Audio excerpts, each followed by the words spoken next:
Arizona, 1883.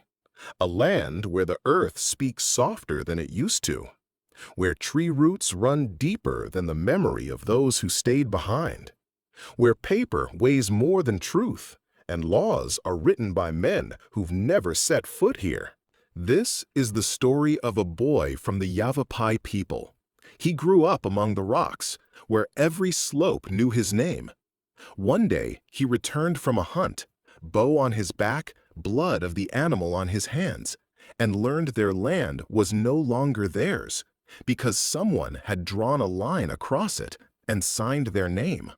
Chapter 1. The Hunt That Started It All. Morning. The ground beneath his feet is warmer than the air. Tahoe walks down the slope, barefoot, his bow slung over his back. Around him, familiar paths, the known bends of roots, dust embedded into the stone. The air smells of dried deer blood. He had brought the deer down at dawn, in the shadow of pine brush where the earth muffles the sound of falling. Now he carries the carcass on his shoulders, his breath steady, his spine straight. He feels it. Something's wrong. The wind has changed flavor. Warm, but harsh.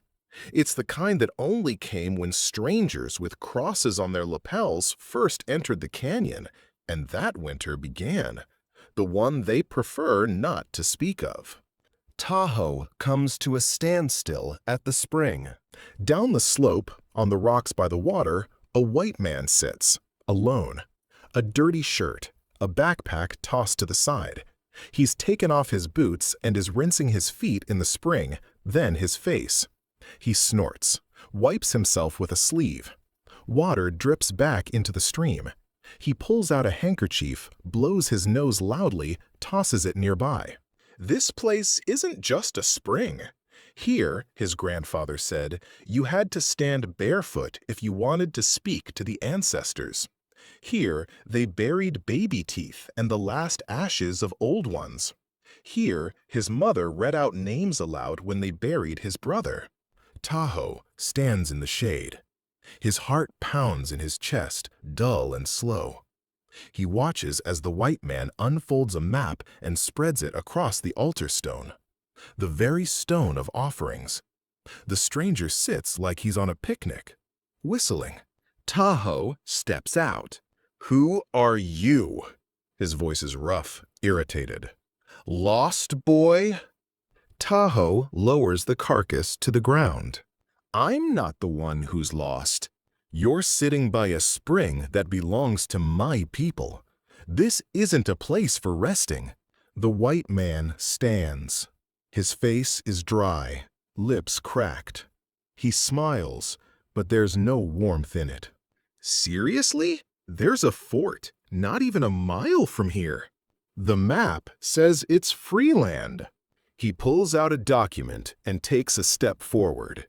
Tahoe doesn't move, looks straight into his eyes. The man pins the paper to a branch, grabs his rifle, his stare challenging.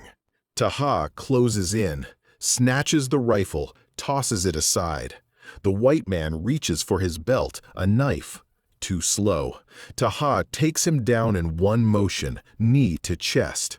His eyes, no longer cold, they burn. "According to your maps, there's no place left for people like me. Leave, and don't you dare desecrate this sacred place," said Tahoe. The man struggled beneath him, then stopped, didn't say a word. Tahoe stood up. The white man rose slowly, gathered his map, backed away, avoiding eye contact, left quickly, almost running. Tahoe stayed by the water. The wind shifted again, softer now. He washed his hands in the spring, picked up the carcass, and walked toward the village. The next day, 3 of them came, on horseback, clean clothes, cloaks, documents in a tube, faces cold. One of them spoke calmly. He showed a map, pointed to borders, said the land now belonged to the county. All papers signed in Prescott. "You have 14 days, he added. "Then the marshals will come." If your camp is still here by then, they'll do what needs to be done. They didn't ask. They gave a deadline and left. Tahoe crouched at the entrance of his dwelling, watching their silhouettes fade into the cactus. His hand slowly closed around a stone until his knuckles turned white. Chapter 2. The Men with Maps. 3 days passed.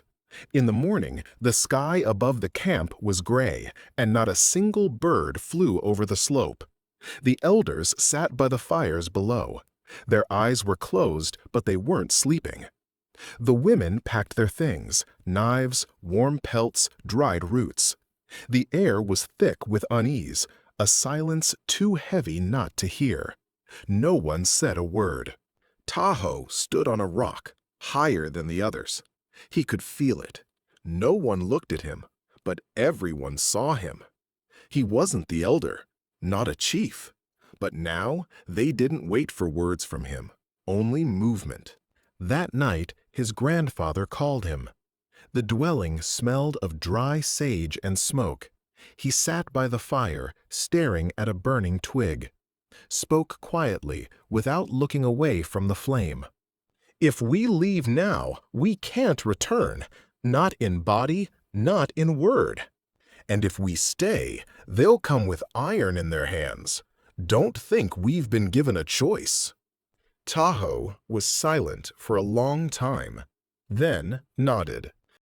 At dawn, he saddled his horse. Alone, without hiding. He rode down the dry slopes, past scattered shrubs burned by the sun. Dust blew into his face. No figure moved toward the village. Not yet. He entered Prescott by noon. Wooden houses with rusted tin roofs. Merchants. White women with baskets. Children on porches. He walked past them without returning their glances. There was a shadow in his stride, emptiness in his eyes.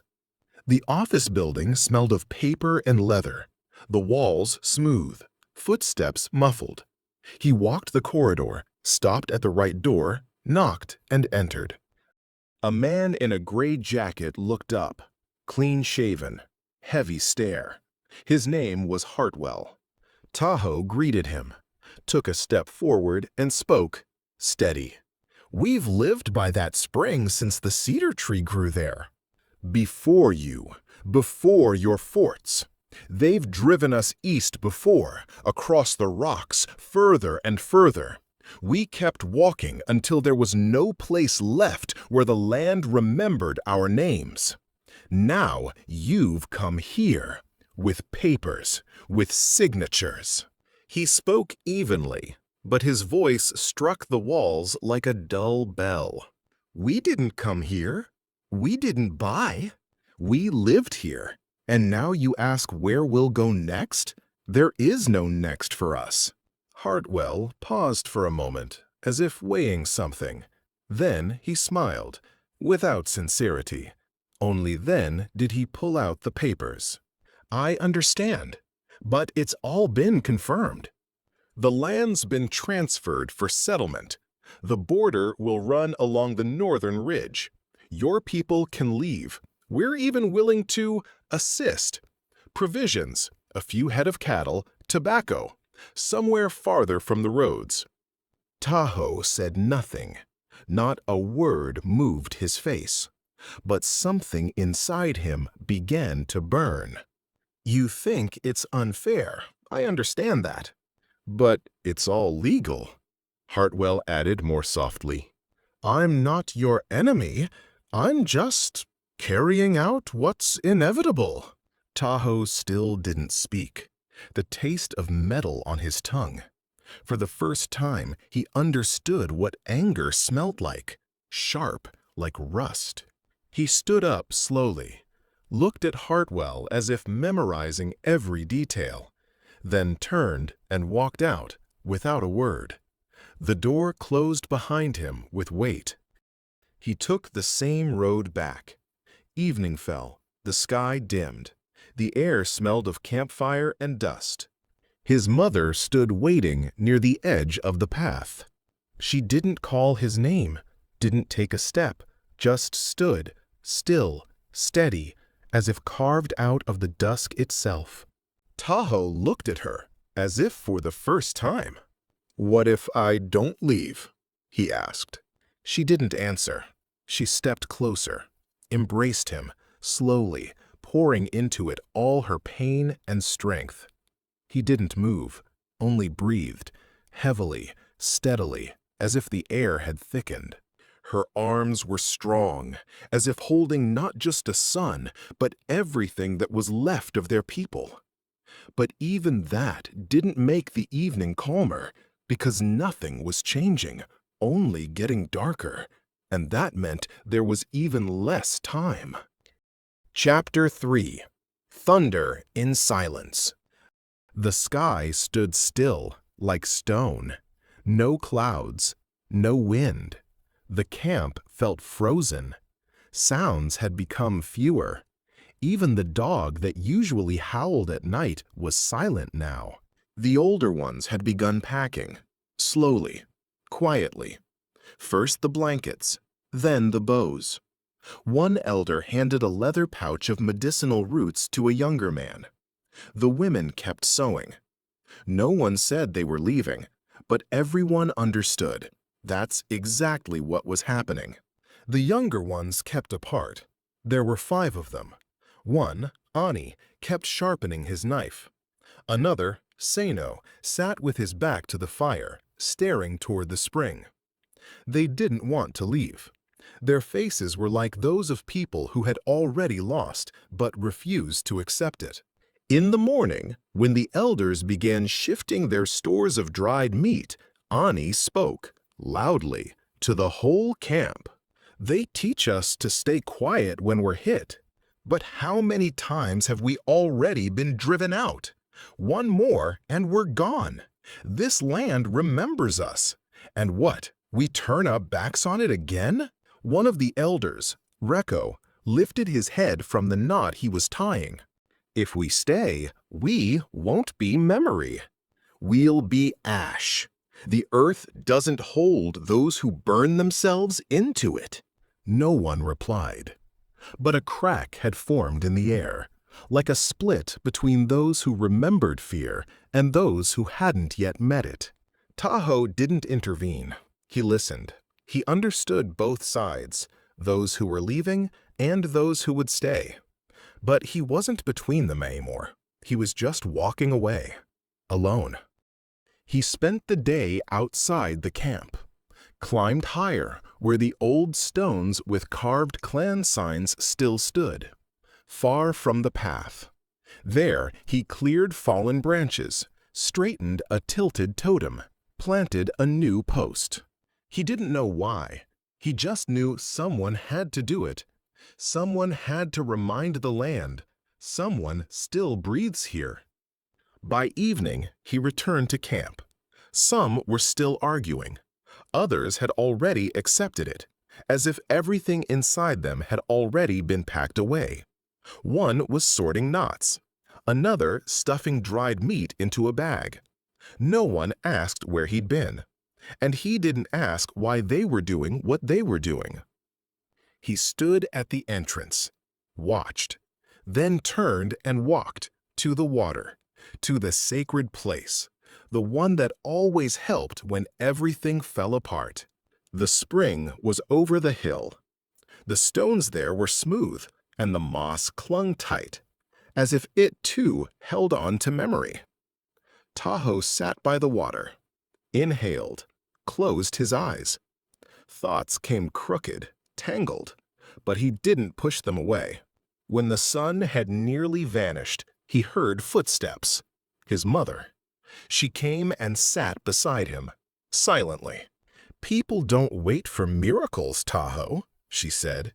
"People just want to know where to look." He didn't reply, only leaned forward slightly. She embraced him, slowly, fully. He didn't resist. From the other side of the hill, a song drifted in. Old, the kind they sang to children when they wanted the rain to find its way home. Tahoe stared into the water. He no longer recognized his own reflection. Chapter 4. Blood on the Dust. The night passed without a sound. With the first glimmers of sunlight over the slopes came a crushing silence. The air was dry, scorching, as if everything alive had retreated beneath the skin of the earth. No wind stirred. Not a single sparrow rose from the low branches. A few still sat by the fires, left over from the night before. The women were quiet. The elders stared toward the trail as if they could see the future and what was already approaching. "They're coming," someone said, quietly, almost calmly. But it was enough. The words settled over the camp like the shadow of a hunting bird. No one asked anything else. No one guessed. It was clear now. The marshals were on their way, and there was less time than anyone hoped. The younger ones gathered off to the side. Their faces had grown sharper, colder. No one fidgeted. Only Ani's hand moved, tightening around his knife. The others stood beside him: Sino, Mika, Julie, and Kalto. Tahoe joined them a little later. They exchanged looks. Something had to be done. The Yavapai group moved to intercept, to set up an ambush. They chose the old trail, the one from the canyon to the north. There was a bend there, a stone ledge, a narrow pass. If the marshals came on horseback, that's where they could be met. The elders didn't interfere, but they didn't help either. Only Reko approached Tahoe, placed a hand on his shoulder, and said, "If you start, don't stop. Fight. For yourself, for all of us." They left early.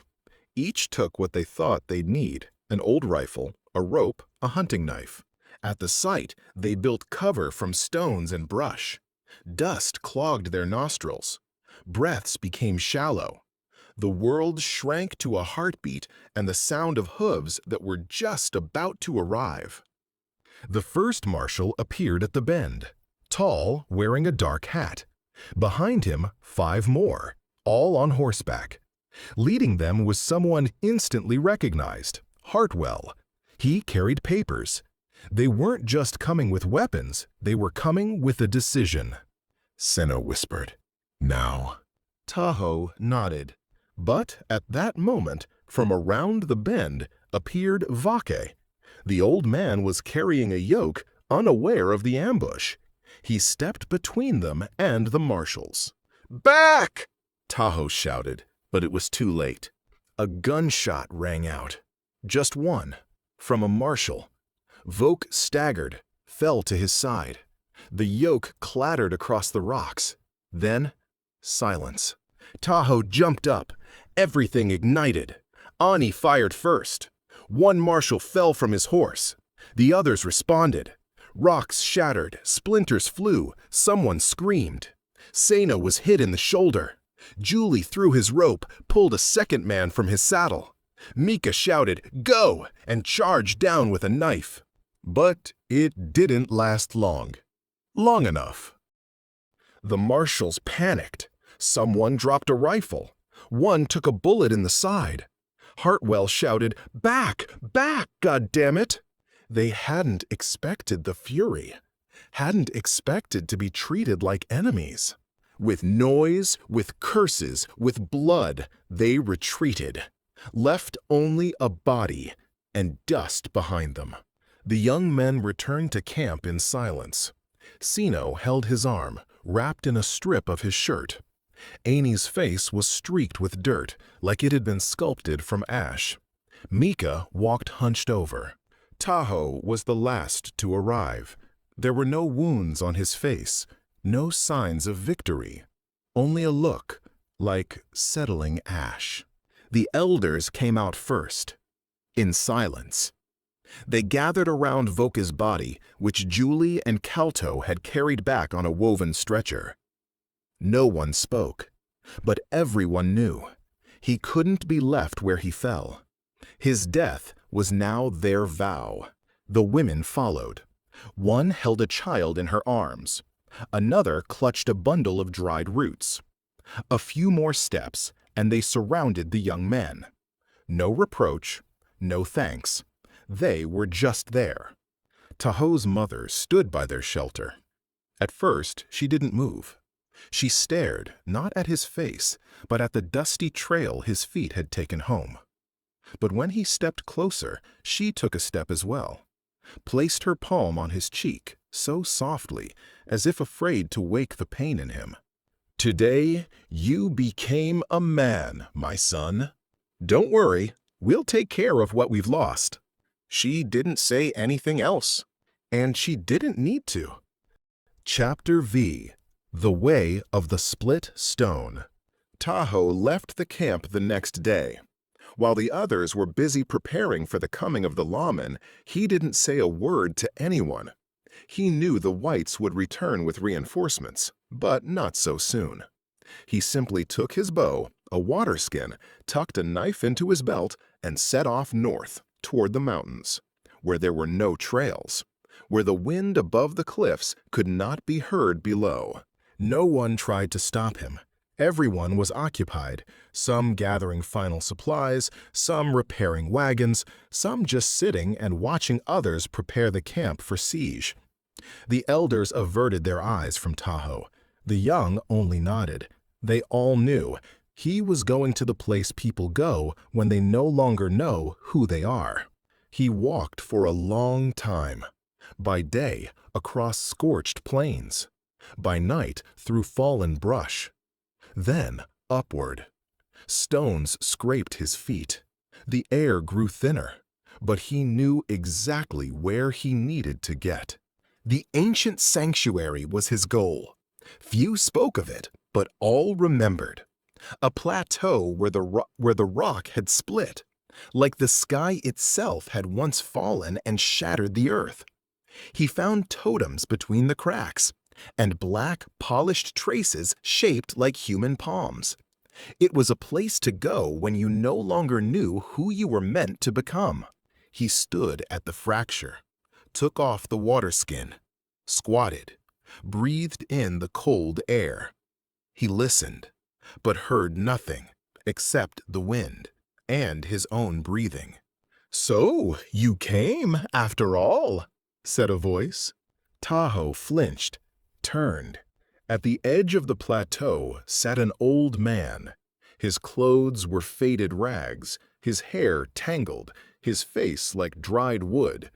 His gaze steady, unmoving. He looked like he had grown out of the stone itself.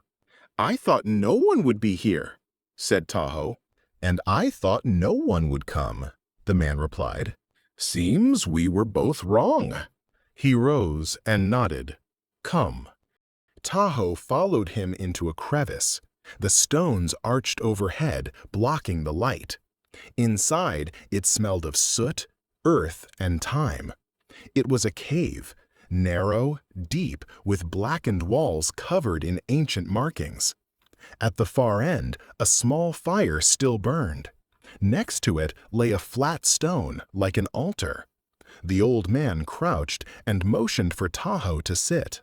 "I've been here a long time, since they drove out those who remembered the spirits' names. I stayed because I no longer knew where else I could be." He spoke softly. His voice was rough, like it had been cut by the wind. "You didn't come for answers. You came for something you can't name. That means you're ready." Tahoe stayed silent. "Listen," the old man continued. "The earth doesn't remember the weak. She doesn't favor those who stay silent when they should speak. But she gives a chance to those who don't turn back, even when they no longer know why they keep walking forward." He spoke of old times, of warriors who lost themselves, of people who stopped calling the rain and started calling fire instead, of how fear can become a weapon and rage a prayer. "Your path will not be straight," he said. "It will be like these cracks in the stone. But you've already stepped onto it. There's no going back. Tahoe lowered his gaze. The wind whispered through the crevice, as if echoing the old man's words. "I don't know if I'm ready," Tahoe said quietly. "Only the dead are ready," the old man replied. "You're alive, and you hear, you feel, you see. Your choice is already made. Whether it's right or not depends on how you look at it, but it was yours." He handed Tahoe a piece of charred wood with a carved symbol. Tahoe took it without asking. When he stepped outside, evening had already spread across the slopes. Stars had begun to wake. He turned to look back. The old man was gone. Only a mark in the dust, and silence, thick as hide. He stood alone, but inside he was no longer empty. The stone beneath his feet had accepted him. The name he carried now felt heavier, but stronger too. He knew he would not return as the man he had been, and no one but him could walk this path. Chapter 6. Ash of Return. Tahoe appeared at dawn. He descended from the mountains like a shadow turned to flesh. His steps were slower than usual. On his chest, a dark symbol, as if branded. Foreign, yet alive. He didn't seek out eyes, but everyone looked at him. The young exchanged glances. In their eyes, admiration, bordering on awe. Those who remembered more than they spoke rose without a word. Some placed a hand over their heart. Some on the ground, a silent gesture of respect. Tahoe walked through the camp without saying a word. He went straight to the spring, where the water emerged from black earth. He knelt, took a bundle from his satchel, unwrapped the cloth. Inside lay a charred token, a shaman's mark. He placed it into the stream. The water shivered as if it recognized him. No one approached. No one dared. When the sun dipped behind the cliffs, the camp stood still. The wind carried the scent of evening smoke and something else, fragile like a premonition. By the fire, Tahoe sat alone. He didn't eat, didn't speak. The flames reflected in his eyes as if another, older fire burned within them. By morning, Mika was guard. They found his horse by the creek down below. The saddle was intact, as if he had dismounted calmly without haste. Tracks led to a stone, then vanished. No signs of struggle, only a path cut short, and a silence so strange it made temples ache.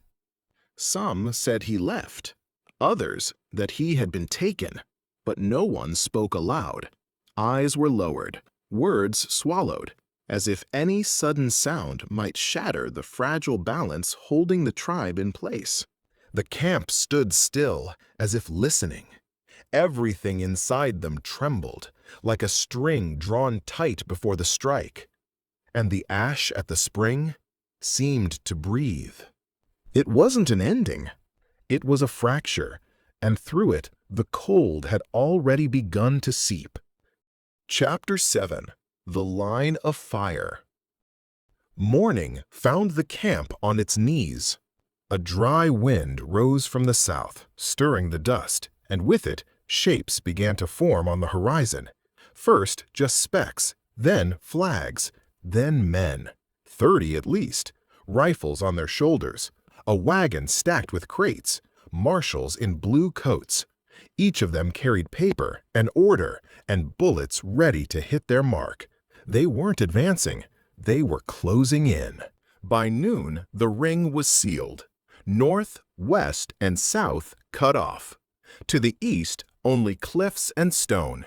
The water was blocked. No one could reach the spring. The Pale Men wanted to starve them out first. They hadn't just cut off the water, they'd sealed every way in and out of the camp. Death came quickly. An elder named Eek died by the entrance to his wickiup. There simply wasn't enough water. Elsewhere in the camp, a young woman gave birth, too early, too weak. Her cries echoed through the day until they stopped forever. She didn't survive, spent her last strength giving life. But the child lived, frail, silent, breathing. The women took him in their arms, wrapped him in fur. The elders nodded. He would be cared for. He wasn't just a child now. He was a reason to endure. That night, no fires burned in the camp. Only a single light glowed from the elders' lodge. Everyone sat still, barely breathing. Only Tahoe rose, took his bow from the wall, checked the string, glanced at his mother. She didn't ask. He vanished into the dark. Dust hushed beneath his steps. He had already calculated where the guards would be. 2 by the creek, 1 by the pass.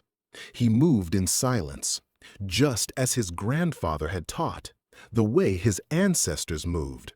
The first, an arrow to the throat. The second, a knife to the chest. The third spotted a shadow. Too late to scream. The water flowed again. The stone sluice was opened. The stream bubbled back to life. The tribe didn't see it, but they heard, and they knew he had done it. At sunrise, the marshals felt the strike from the night before. 3 dead. One of them lay by the wagon, face in the dirt, blood soaking into the sand. A marshal. Their camp, laid out like a siege, fell quiet for the first time. And on their faces appeared something new. Fear. Not loud, but heavy. The kind that makes hands slow and eyes meaner. They had thought the Yavapai would surrender, but now they understood. Those people couldn't be frightened anymore. And everyone nearby felt it. From that sunrise on, they waited no more. The fire was already burning. Inside, in each of them. No mercy, no rules. He didn't ask for orders.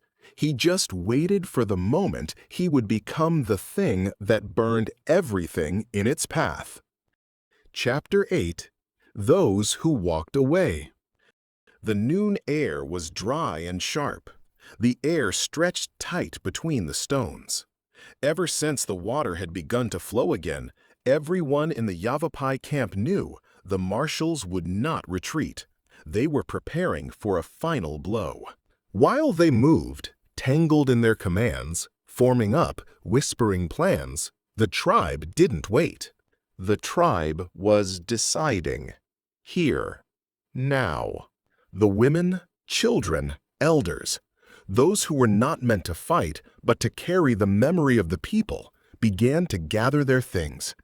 They did it not out of fear, but from the clear knowledge that continuation was only possible where breathing was still possible. The northern passage was made of stone, narrow, dangerous. Sharp boulders hung from above. The trail twisted through scree and breaks. But it was there, exactly where the pale men had placed no guards, that a path remained. The same one the hunters once used to return with their catch. It held memory, and a chance to leave unseen. No one raised their voice. One by one, figures began to move. First, the elders. Then the women carrying infants. Then the girls and boys, the ones whose faces had not yet grown into their full shape. Each carried a water skin, food, supplies. Some, bows and arrows. Tahoe stood at the edge of the trail, watching those he loved walk away. Annie stood beside him. A few paces away, 4 more. That was all that remained. Those who stayed behind, to fight as long as they could, to cover the others. Tahoe's mother was the last to approach. She didn't speak. She pulled a carved symbol from inside her clothes, old, worn with time, and placed it gently against his chest. Her fingers lingered there, a moment longer than necessary, as if trying to memorize the warmth of his skin. He didn't move, only nodded. She whispered, "You were my son. Now you are the son of the earth." Then she turned and walked away, step by step, because there was no other way. Almost at the bend where the cliff hid the path, a little girl stopped. She lifted her head and looked at Tahoe as if trying to see if anything would remain behind besides footsteps. "What will happen to this land?" she asked. Her voice was small, but not afraid. Tahoe didn't answer right away. First, he looked to the horizon, then directly at her. "It doesn't matter what happens to it. What matters is what happens to you, and you'll be all right, I promise." She nodded and walked on. Behind her, silence, heavy, like a rain that hasn't fallen yet, but already waits in the sky. Tahoe remained. With him, 5 others. Their eyes were dry, but in each of them, fire was already burning. He hadn't asked them to stay. They had asked him to lead. No one cried. Everything had been said. All that was left was to wait until the stone beneath their feet began to burn. And that moment was already near. Chapter 9. Red Dust. And then dawn came. But the dust rose before the sun. Red, heavy. It settled on faces, hands, breath. Everything around felt too still, as if the earth itself was holding its final heartbeat. The lawmen moved in tight groups, 3 by 3, then 5. Orders were clear, clean sweep, go to the end. There was no doubt in their eyes, only command. At the edge of the Yavapai camp, no one came to meet them. No cry, no volley, only sand and silence. Then, sudden movement. An arrow from behind a boulder. Dust and a tomahawk from under brush. From cracks in the rock, people now one with the land. The Yavapai fought without sound. Their strikes were swift and precise, not furious, but final. Still, the soldiers outnumbered them greatly. The Yavapai fell one after another. Sino with a cry no one heard. Julie with a bullet in his chest and a mouthful of blood. Annie held the longest. He tossed his rifle, drew his blades. Bloodied, forehead split, he only fell when there was no one left alive nearby. Tahoe was the last. He took position at the spring, stood tall. Blood ran down his arm. His strength was nearly gone. No arrows left. He took a knife in his hand. It trembled but did not drop. His eyes stared in the direction they were coming from. Hartwell stepped forward.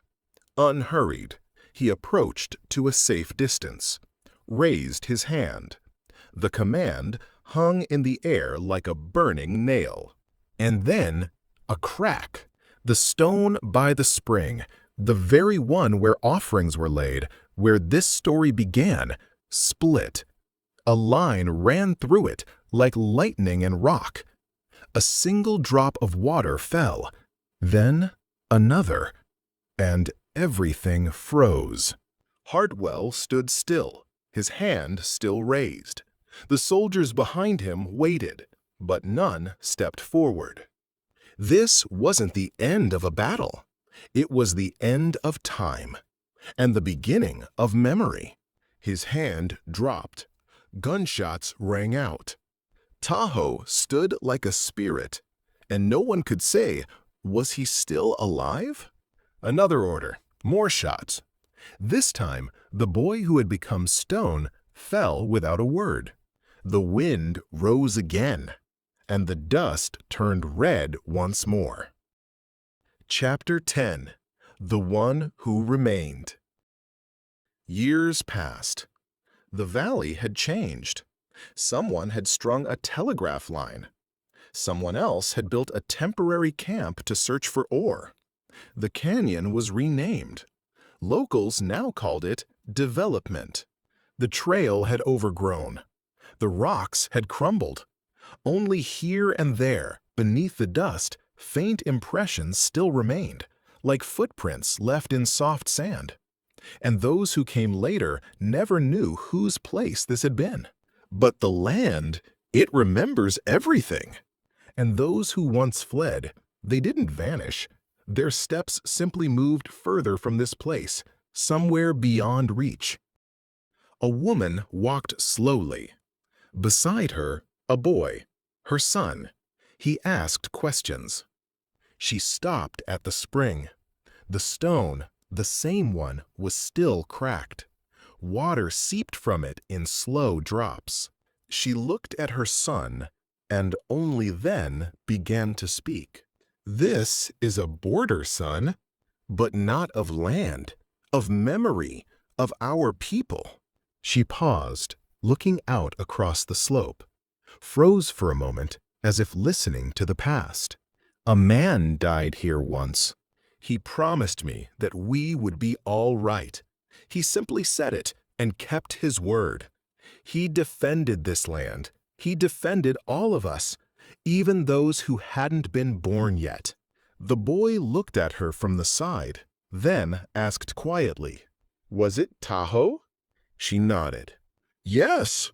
I was almost your age when he said those words, and ever since, everything has held together. Because of him, because he didn't turn away."